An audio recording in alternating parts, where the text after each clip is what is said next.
Tere tulemast Vine Visual kanalile. Täna siis natuke midagi teistmoodi. Tegelikult järgmised 6 aega on siis natuke midagi teistmoodi, et kui muidu on siin siis meil autod, tehnika, siis täna keskendumegi või tänasest hakkame keskenduma rohkem selle nii-öelda elustiili poolele. Mõtlesin üks õhtu, et teeks üks huvitava väljakutse nii endale kui ka siis meie kõigi lemmikule ChatGPT-le. Andsin talle käsu, et tee mulle 30 päeva nii-öelda väljakutse, mille lõpus ma peaks suutma teha ära siis ühe muscle-up'i. Kes siis ei tea, muscle-up on põhimõtteliselt lõuatõmme, aga sa ei lõpeta justkui siin lõuatõmbe juures, vaid sa surud siis edasi ülesse. Ja teine asi, mida ma olen väga pikalt tahtnud teha, on siis human flag. Ehk siis piltlikult võtad torus kinni ja oled täiesti sirgelt, justkui siis, nagu nimi ütleb, siis inimlipp. See saab olema hea väljakutse, sest trenni ma ei ole teinud vähemalt 8-9 kuud, kui mitte kauem, äkki isegi peaaegu aasta.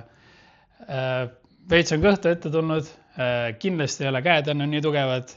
Jalgadele selle kuu jooksul väga palju rõhku ei pane peale selle, et nüüd peale esimest nädalat, siis kui on see justkui trennirutiin uuesti saavutatud, üritan hakata käima näiteks kas siis enne või peale igat trenni ka jooksmas, ütleme alustuseks 1,5 kilomeetrit ja vaatab äkki siis trenni lõpupoole juba ka 5 kilomeetrit, et ma ei ole kunagi olnud väga hea pikamaajooksja, et pigem ütleme kuni kilomeeter on minu jaoks olnud sweet spot just, kus ma tunnen mugavalt. Iga 5 päeva tagant natukene muutub ka see trennikava. Ma täpsemalt siis räägin, kui jõuame siis trenni kohta. Teine aga selle trenniseeria juures ongi see, et ma andsin talle käsu, et see trenn peab olema tehtav kas välijõusaalis ja teine asi on siis ainult enda keharaskusega, et ei peaks tegema seda jõusaalis. Et siis hea väljakutse proovikivi nii ChatGPT-le, kas ta enda lubadustest ka kinni peab, kuna ainus info põhimõtteliselt, mis ma talle andsin, oli see, et mis on mu kehakaal, mis on mu pikkus ja mis oleks minu eesmärk selle kuu lõpuks. Ja tema siis andis mingisugused harjutused, mida teha, mis võiks aidata siis justkui selle eesmärgi saavutamisel. Aga jah, lähme vaatame täpsemalt üle, mis mul see nii-öelda trenni koht on siis järgmised 6 aega.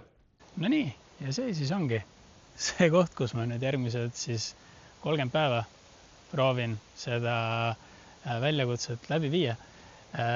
Formaat on siis nii, et 5 päeva nädalast on trenni, 2 päeva on puhkust ja nii siis 4 nädalat. Aga vaatame, kuidas selle asjaga siin läheb, et plaanin teha siis iganädalaselt nii-öelda update Instagrami ja siis juba, kui see challenge nii-öelda läbi saab, siis ka pikema video teha sellest ka YouTube'is, et kuidas läks, kas sain selle eesmärgiga ilusti hakkama või mitte. Ega siin tegelikult selle jõusaali koha pealt läks selle koha pealt hästi, et ma valisin seda supimesi, vaatasin lihtsalt, mis on kodule kõige lähem, aga vaadates seda nii-öelda varustust siin selja taga, siis paistab, et just ilusti nii-öelda lõuatõmmetele asjadele see mõeldud on, et mis ka seekord ju siis fookus on. Aga üldiselt jah, ega ka sellel alal, ütlen kohe ära, ei ole mitte mingil määral ekspert, et kui on midagi, mis näete, et ma teen valesti, siis kindlasti andke teada. Kui on ka keegi, kes soovib koha peal ette näidata ja võib-olla ka sellest koos video teha, siis ka see on ilusti teretulnud.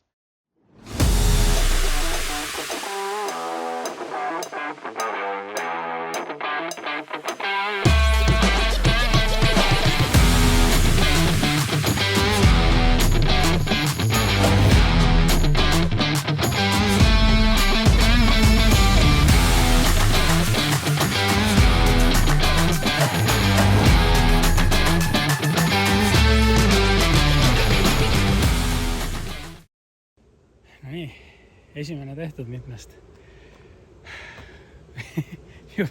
Jube raske on peale, ma ei teagi, 9 kuud, võib-olla isegi peale aastat, vist on veits vähem ka aasta, uuesti natukenegi trenni teha, see on ikka keeruline.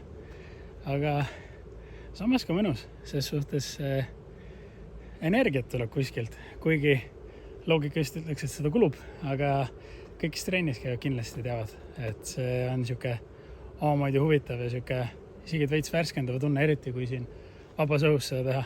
Et muidugi sääskedega kaklemine, see on veits tüütu, aga samas jällegi natuke värsket õhku ei tee ka halba. Aga jah, eks siis nüüd nädala jooksul juba näeme, kas on mingi progress või mitte. Aga üldiselt jah, ega siin väga pikemalt midagi rääkida ei ole. Väikene siuke nii-öelda teaser, paari nädala jooksul teeme lahti ka siis selle nii-öelda autode kategooria, et on paar autot juba valmis vaadatud, et mida saaks filmida, aga sellest juba siis lähemalt paari nädala jooksul. Üldiselt väga midagi muud lisada ei ole, et ja näeme juba järgmises videos, kus siis jah, saab loodetavasti juba mõnda autot teile tutvustada.